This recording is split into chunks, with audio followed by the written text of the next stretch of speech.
भक्तगण हो, या सूत्रसंचालनाच्या निमित्तानं मी आणखीनही चौकशी जेव्हा केली की रूढार्थानं अनाम प्रेम या नावानं सुरुवात केव्हा झाली आणि कशी झाली, आणि अनाम प्रेमच का, अनाम भक्ती किंवा अनाम धर्म असं का नाही. बुद्धीच ती माणसाची अनेक प्रश्न विचारत राहते. तेव्हा मला अतिशय समर्पक उत्तर असं मिळालं की आमच्या सद्गुरू श्री अडाणेश्वरांनी सांगितलंय की शब्द ज्ञानाचा पाडता कीस सत्य येईना अनुभवास. आपण हे असंच का ते तसंच का असा शब्दांचा जर कीस पाडत गेलो तर सत्य आपल्याजवळ येणार कसं. समर्पण भाव नसेल तर त्या सत्याचं दर्शन घडणार कसं. आणि म्हणूनच पुढं भक्तिसूत्रात सांगण्यात आलंय की भक्ती ही प्रेमस्वरूप आहे. ईश्वरावर निरपेक्ष निर्मळ प्रेम म्हणजेच भक्ती. कारण धर्म म्हटला की परत अनेक प्रश्न निर्माण होतात. कारण मानवनिर्मित धर्माच्या व्याख्या आपल्याला चांगल्याच माहीत आहेत. आणि त्याच्या उलट प्रेम ही एक मूलभूत भावना आहे. ही अशी भावना आहे की जी प्रत्येक जीवात असतेच. आता अनाम का, तर हे अनाम हे अनाम आहे. यातला हा श्री सद्गुरू अडाणेश्वरांचा सर्व भाषांचं उगमस्थान असलेला आणि श्री सद्गुरू अडाणेश्वर महात्म्यात सांगितल्याप्रमाणे ऐहिक पारलौकिक ज्ञान सुरू होई पासून ची मूल कारण स्थिर असावे वरी. चे स्वरूप कळले जासी त्याचा संबंध ओंकाराशी. संबंध ओंकाराचा अडाणेश्वरांशी कालातीत अनादिजो. अडाणेश्वर अनादि म्हणून आधी शिकवती गुरुजन घ्यावया अडाणेश्वर जाणून छंद चाच पाहिजे. म्हणूनच अनाम प्रेम असं म्हटलेलं आहे. अनामचा दुसरा अर्थ असा की कोणाचंच नाव नाही. आणि हो, याचा अर्थ हे गुमनाम किंवा बेनाम आहे असं आहे का, तर तसं पण नाही. हे आहे फक्त अनाम. मला स्वतःला ते खूप भावलं, माझ्या अंतःकरणात पोचलं. हे प्रेम फक्त एका देहावर नाही, एका विशिष्ट समूहावर नाही, तर अडाणेश्वर आहे जाण सर्वांठाई या भावनेनं, श्रद्धेनं आणि अनुभवानं समाजातल्या अनेक घटकांवर, पृथ्वी मातेवर, झाडांवर, प्राण्यावर, समुद्रावर, नदीवर, प्रत्येकावर आहे. मी पण कधी सकाळच्या वेळेला फिरायला गेलो तो झाडांना मी मिठी मारतो, कारण झाडांच्यावर पण आपण प्रेम केलेलं पाहिजे. तेव्हा प्रेमाचा हा उत्कट भाव अनाम प्रेमचा गाभा आहे. आणि अशा प्रकारे अनाम प्रेमच्या मार्फत एक तरी ओवी अनुभवावी या उक्तीप्रमाणे श्री सद्गुरू अडाणेश्वरांच्या वचनांचं पालन केलं जातं. भारतीय राज्यघटनेमध्ये सांगितलेल्या 51 क मधील मूलभूत कर्तव्याचाही संदर्भ इथं घेतला जाऊ शकतो. तरी पण माझ्या मनात प्रश्न होतेच की यातील हा श्री सद्गुरू अडाणेश्वरांचा आहे असं म्हणतात, तर श्री सद्गुरू अडाणेश्वरांची अशी शिकवण होती का. याला उत्तर म्हणून मला श्री सद्गुरू अडाणेश्वरांच्या महात्म्यातील एका ओवीचा दाखला दिला गेला. काय होता तो. मानव जन्मा यावे स्वदुःख गौण लेखावे परोपकारार्थची जगावे प्रेमे 4 दिवस. सर्वास व्हावी जाण एक कुणी न कुणाचा मालक अवघे एकमेकांचे सेवक हाची स्वधर्म मानवा. आणि पुढं हेही आवर्जून सांगितलं पाहिजे की ही अशी शिकवण असलेल्या श्री सद्गुरू अडाणेश्वरांचे आपण सारे भक्त त्या वचनांचाच हात धरून चालतोय आणि त्या मार्गावरूनच आपण चालतोय. श्री सद्गुरू अडाणेश्वरांच्या चा अनुभव घेतलेले श्रीयुत वसंतरावजी खानविलकर इथं कार्ले लोणावळा इथून आलेले आहेत. त्यांनी श्री सद्गुरू अडाणेश्वरांच्या असीम प्रेमाचा अनुभव तर घेतलेला आहेच, आणि त्याचप्रमाणे ते अनाम प्रेमच्या प्रेम शिंपीत जावे या संकल्पनेवर सुद्धा श्रद्धेनं चालत आहेत. मी त्यांना आमंत्रित करतो, त्यांनी कृपया ते अनाम प्रेममध्ये कसे आले याबद्दलचे, अनाम प्रेमबद्दलचे अनुभव थोडक्यामध्ये सर्वांना सांगावेत. इथं अनेक जण बोलणार आहेत. मी सर्वांना विनंती करेन जे आपलं कथन करणार आहेत त्यांना की brevity is the soul of conversation. जितके आपण संक्षिप्त असू तितकं छानपणे लोकांच्या मनापर्यंत पोहोचतो. खानविलकरजींना पुन्हा एकदा टाळ्यांच्या गजरामध्ये त्यांचं स्वागत.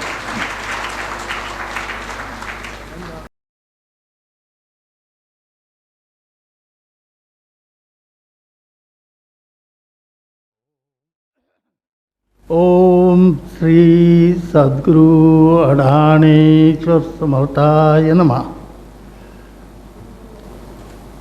आदरणीय दादाजी, आई, उपस्थित माझे मायबाप, आज अत्यंत मंगल असा हा कार्यक्रम आणि त्या कार्यक्रमाच्या दिवशी एक दोन शब्द बोलायची संधी मिळते आणि दिली त्याबद्दल मी धन्यवाद मानतो. प्रथम मी एक माझा अनुभव सांगतो थोडक्यात, कारण जास्त वेळ नाही आहे मला दिलेला. मी भक्तीत आल्यानंतर माझा व्यवसाय हॉटेलचा होता आणि एक दिवशी अचानक गाडी लागली. त्या गाडीवर असा बोर्ड होता, सद्गुरू अडाणेश्वर समर्थ. मला नवीन होतं ते, कधीच मी अडाणेश्वर हे ईश्वराचं नाव ऐकलेलं नव्हतं. इतरही तसं मला भक्तीत नसल्यामुळे इतरही दैवतांची विशेष नावं माहिती नव्हती. पण हे अडाणेश्वर म्हणजे काय हे मला कळलं नव्हतं. आणि तेवढ्यात एक मनुष्य गाडीतून आला आणि त्यांनी मला सांगितलं, आमचे गुरु आले तर शाकाहारी जेवण मिळेल का? म्हटलं मिळेल. तर माझ्याकडे शाकाहारी आणि मांसाहारी होतं. तर 7 ताटं लावा म्हणून मी आमच्या नोकरानं वेटरला सांगितलं, बाबा गुरु आलेले आहेत आणि स्वच्छतेने 7 ताटं लावून टाक शाकाहारी. जेवण चालू होतं पण माझ्या डोक्यात सारखं गुरु गुरु गुरु चाललेलं होतं आणि त्यावेळेला मी अत्यंत अडचणीत होतो. अडचण म्हणजे शुद्ध मराठीत सांगायचं म्हणजे गांजलेला होतो. पनवेलला मी राहत होतो आणि जे काय आयुष्याची कमाई करून ठेवलेली होती ती कशी गेली काय गेली ते सांगत बसत नाही, वेळ नाही आहे. परंतु बंगला गाड्या सर्व गेलं आणि केवळ पोट भरण्यासाठी म्हणून मी लोणावळ्याला हॉटेल घेतलं होतं आणि तिथेही आले. आणि ते जेवत असताना माझ्या डोक्यात सारखं गुरु गुरु चालत होतं आणि मी जेवण संपायला आणि तिथे जवळ गेलो आणि एकाला विचारलं, कोण हो गुरु? विचारण्याची पद्धत पण उन्मत्तपणाची होती, कारण मी एकदम आउट ऑफ कंट्रोल गेलेलो होतो. माणसाला ज्या वेळेला आपण संपतो आहे असं समजतं त्यावेळेला त्याचं कशाचंही भान राहत नाही, अशा स्थितीत मी होतो. तर एकाने मला खुणेने सांगितलं हे म्हणून त्यांच्या पाया पडायला गेलो. त्यांनी मला मिठी मारली दादाजींनी आपल्या. आजही ती मिठी मला आठवते. मला जवळ घेतलं आणि एक स्तोत्र दिलं. आता स्तोत्र कशाला म्हणतात तेही मला माहिती नव्हतं, पण ते घेतलं. मला त्यांनी आवर्जून 2-2 वेळ 3-3 वेळ जाताना सांगितलं, अरे हे स्तोत्र वाच, हे स्तोत्र वाच. मी खूप अडचणी होतो, माझ्यावर केसेस होत्या, अनेक काही होतं आणि त्यामुळे मी गांजलेलो होतो. आणि ते स्तोत्र मी कपाटात ठेवून दिलं हॉटेलच्या गल्ल्याच्या बाजूला. थोडे दिवस गेले, दादाजी अर्थात त्यांनी कर्तव्य केलं होतं, पण मला त्या स्तोत्रातलं गम्य काहीच कळलेलं नव्हतं. मी तसंच ठेवलेलं होतं, हातही लावलेला नव्हता. पण 8-9 दिवसानंतर दादाजी आले. ते दरवाजात उभे राहून मला म्हणतात, ते वाचलंच नाही ना तू? म्हटलं ह्यांना कसं कळलं वाचलं नाही ते? मी मनातलं म्हणतो ह्यांना कसं कळलं मी वाचलं नाही? आणि त्यानंतर ते आतमध्ये यायला तर म्हटलं आतमध्ये तर या. मग आले. अरे ते स्तोत्र वाच. म्हटलं साहेब, त्यावेळेला मी दादाजी वगैरे काय म्हणत नव्हतं, मी प्रथमच होतो. म्हटलं साहेब, मी फार माझ्या डोक्याला ताप आहे. म्हटलं मला काहीच वाचनावर लक्ष नाही. अरे ते वाच, मग कळेल तुला, तुझा ताप निघून जाईल. हे 2 शब्द मला खूप पटले आणि मी त्या दिवसापासून स्तोत्र वाचायला लागलो. आणि आश्चर्याची गोष्ट की ज्या केसीमुळे मी अगदी भामावून गेलेलो होतो ती 8 दिवसातच केस माझ्या बाजूने निकाल लागला. आणि मग मला हे वाचायला लागल्यानंतर आणि हे झाल्यानंतर मला खूप समाधान वाटलं. म्हटलं ह्याच्यात काहीतरी आहे. आणि त्या दिवसापासून मी जे स्तोत्र हातात धरलं ते आज तागायत सोडलेलं नाही. त्याच्यानंतर मी प्रत्येक वेळेला जायचो हॉटेलमध्ये, मी वाचत बसायचो. गल्ल्या देखील वेटरला घ्यायला सांगायचो. मला परवा नसायची, त्यांनी खिशात टाकत नाहीतर गल्ल्यामध्ये टाकतो, पण मी स्तोत्र काही हातातून सोडलेलं नाही. कालांतराने एक दिवशी असं आलं, दादाजींनी माझ्याकडे दुसरा अनुभव, दादाजींनी माझ्याकडे होम केला घरी. त्याच्यानंतर एक 8-15 दिवस झाले असतील नसतील, तेवढ्यात दादाजी मला फोन करून झाले, अरे उद्या तुझ्याकडे मला होम करायचा आहे. मी मनातल्या मनात म्हटलं, माझी एक परिस्थिती अशी नाही, आत्ताच होम केलं आणि परत कुठे. त्यांना ते कळलं काय मला माहिती नाही. त्यांनी म्हटलं, अरे तू काळजी करू नकोस, मी सर्व साहित्य घेऊन येतो. आणि आश्चर्याची गोष्ट, दुसऱ्या दिवशी लगेच ते होमाच्या साहित्यानिशी आले, माझ्याकडे होम केला. होम केल्यानंतर दुसऱ्या दिवशी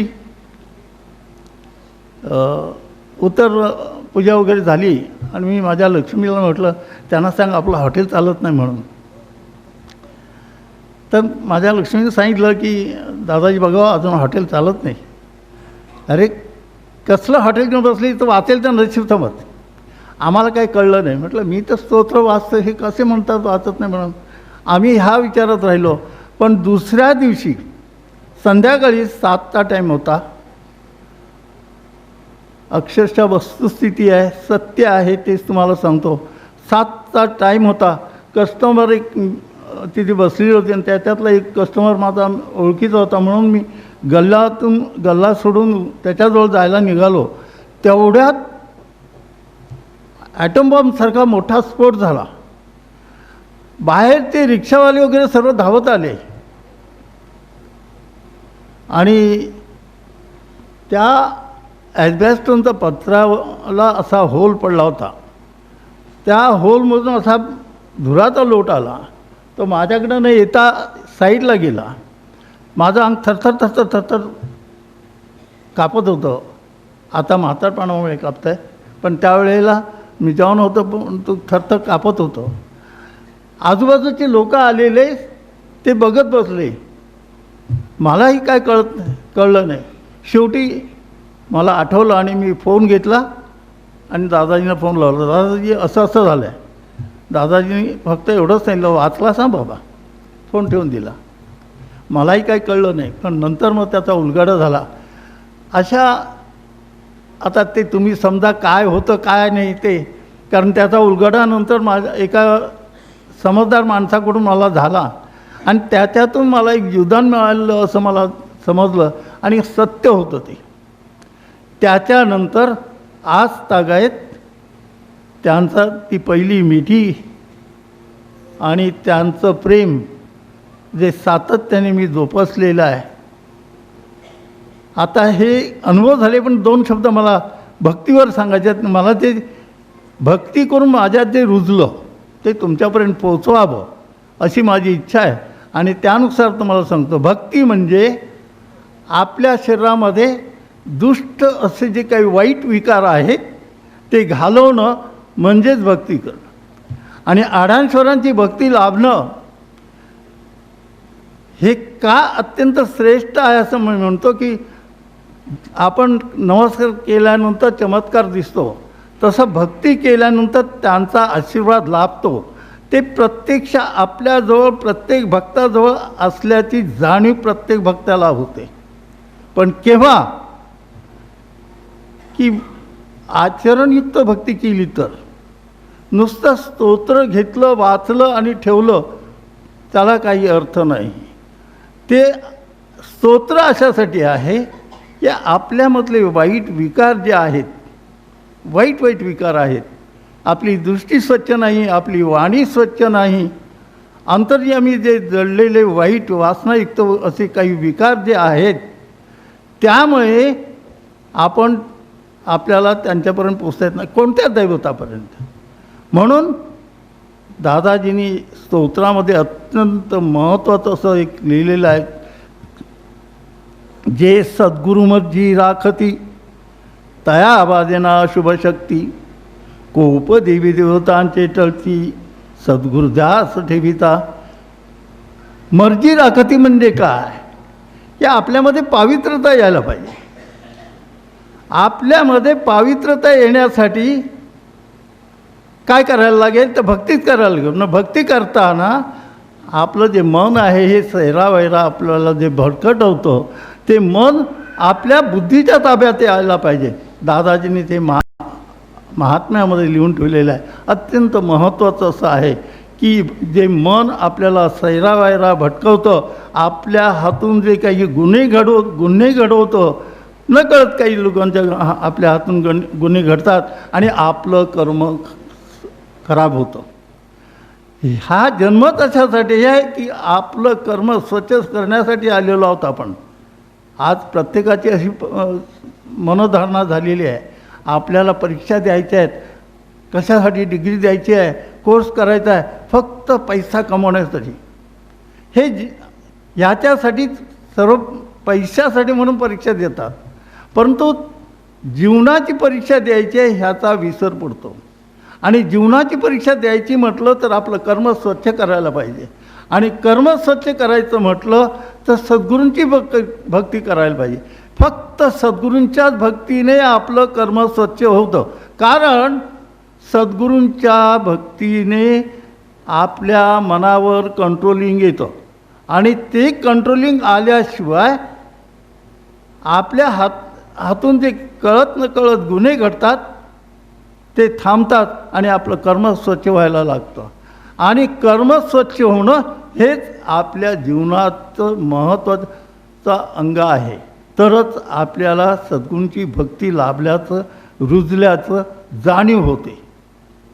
परंतु आपण ही भक्ती करत असताना आपण फक्त त्यांच्याकडून मागत असतो. मागण्याची गरजच नसते. ज्या वेळेला आपण दुसऱ्यांचं दुःखात आणायला लागतं, आता आपल्याला तर असंच वाटतं आपलं दुःख राहू दे, दुसऱ्यांची दुःख बघायची ज्यावेळेला आपल्याला सवय होते त्यावेळेला आपल्या दुःखाची विसर पडतो. फक्त जे येणारे लोक असतात त्यांचे दुःख. एकदा काय झालं, मला असं वाटायला लागलं नाही आपल्या ह्या इथल्या लोकांनासुद्धा काहीतरी मिळालं पाहिजे. म्हणून मी आमच्या दादाजींना सांगितलं, दादाजी असं असं आहे, मला त्यांच्यासाठी काहीतरी करायचं आहे. असं म्हणतो, कर कर. तो जो मला आशीर्वाद लाभला आणि त्या आशीर्वादाने मग आमच्या इथे त्या एरियामध्ये मी राहतो तिथेच दादाजींनी महाशिवरात्रीचा कार्यक्रम सुरुवातीला आयोजित केला. आणि त्या दिवशी असं सांगितलं, हे एक तीर्थक्षेत्र होणार. आणि तुम्हाला खरंच सांगतो, आज आश्चर्याची गोष्ट वाटेल तुम्हाला, पण त्या तिथे आल्यानंतर तिथे एवढं पावित्र दादाजींनी सांगितल्याप्रमाणे जे ठेवलेलं आहे त्याचं प्रत्येकाला प्रचिती अशी येते. त्याने तिथे डोकं ठेवल्यानंतर तो हसतच जातो. त्याचं काही दुखत असलं तरी त्याला तिथे समाधान लाभतं. हे दादाजींचे शब्द आहेत. दादाजींनीच ते निर्माण केलेलं आहे आणि आम्ही ते पाळतो आहे. आणि त्या पवित्र स्थानाची पूजा अर्चा करून आज प्रत्येकाला त्याचा लाभ मिळावा म्हणून जे काही आम्ही सातत्याने प्रयत्न करतो आहे. माझी लक्ष्मीसुद्धा आजसुद्धा आमचं एवढं वय झालेलं असूनसुद्धा 3:30ला उठून भक्ती का प्रत्येकाने हे मोठेपणा सांगत नाही, तर प्रत्येकाने हे ध्यासयुक्त अशी भक्ती जर केली आणि आपल्यातले दोष काढून घेतले तर दादाजींपर्यंत पोहोचणं कठीण नाही. आणि प्रत्येक भक्ताने एकच लक्षात ठेवण्यासारखं आहे की आपण दुसरं तिसरं काही लक्षात घ्यायचं नाही. आपल्याला फक्त दादाजींच्या चरणापर्यंत पोचायचं आहे. आपल्यातले अवगुण घालवायचे आहेत तरच ह्या भक्तीचा आपल्याला लाभ पुरेपूर मिळतो आणि आपलं जीवन सुखी झाल्याशिवाय राहत नाही.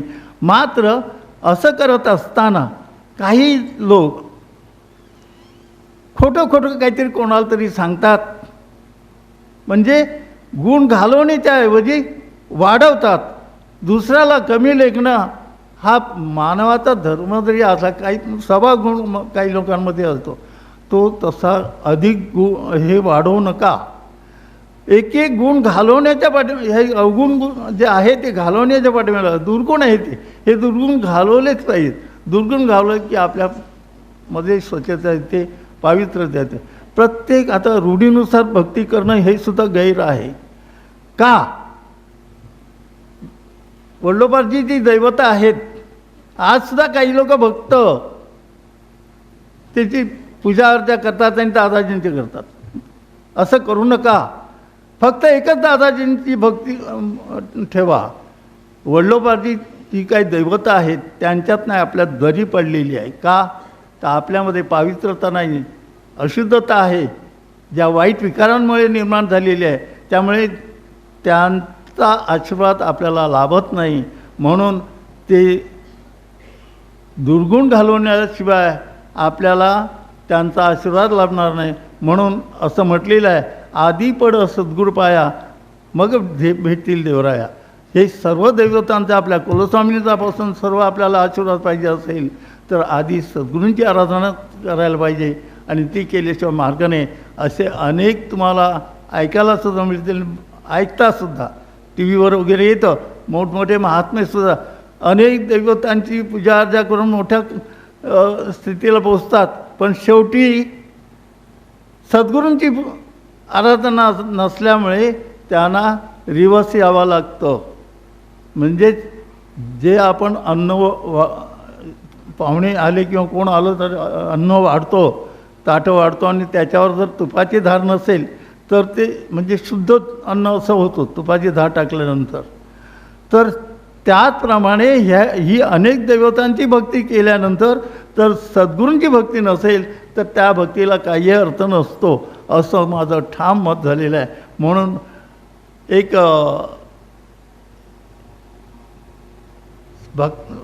माझा शेवटचा एक असा एक सांगण्याचा हे आहे, वेळ कमी आहे. आता ह्या महाशिवरात्रीनंतर मला एक असं वाटतं, दादांची आज्ञा घेऊनच मला ते करायचं आहे. मराठवाड्यामध्ये प्रत्येक शेतकरी आत्महत्या, म्हणजे काही काही शेतकरी आत्महत्या करणं म्हणजे रूढ पडलेलं आहे म्हणा. अनेक दिवस ते चाललेलं आहे सत्र तिकडे. आता हे कशामुळे चाललेलं आहे काय, मला थोडासा अंदाज येतो असा की वातावरण तिथलं जे काही म्हणजे त्याला अवकळा म्हणतात, असं ते काही तिथलं एक वातावरण बिघडलेलं आहे आणि त्याच्यामुळे मनुष्याचं मनोबल खच्ची होत जातं आहे. त्या मनुष्याचं मनोबल वाढवण्यासाठी तिथे दादाजींची उपासनेची गरज आहे. त्या ठिकाणी होम करण्याची आवश्यकता आहे. तर निश्चितपणे मला असं वाटतं, हे खेड्यापाड्यामध्ये दादाजींचे फोटो आणि नुसता मंत्र प्रत्येकाच्या हातात गेला तरी त्यांचं मनोबल वाढेल आणि ह्या ज्या आत्महत्या चालू आहेत त्या थांबल्याशिवाय राहणार नाहीत असं मला ठामपणे वाटतं. आणि तसे प्रयत्न करावेत अशी मी दादाजींना एक त्यांच्या परवानगीची वाट पाहतो. त्यांनी जर ती परवानगी दिली तर निश्चितच तो आम्ही विचार, माझे सहकारी आहेत भक्त आणि तुम्हीसुद्धा मला मदत कराल अशी आशा करून मी हे दोन सुद्धा वेळ जास्त घेतला, माफी असावी.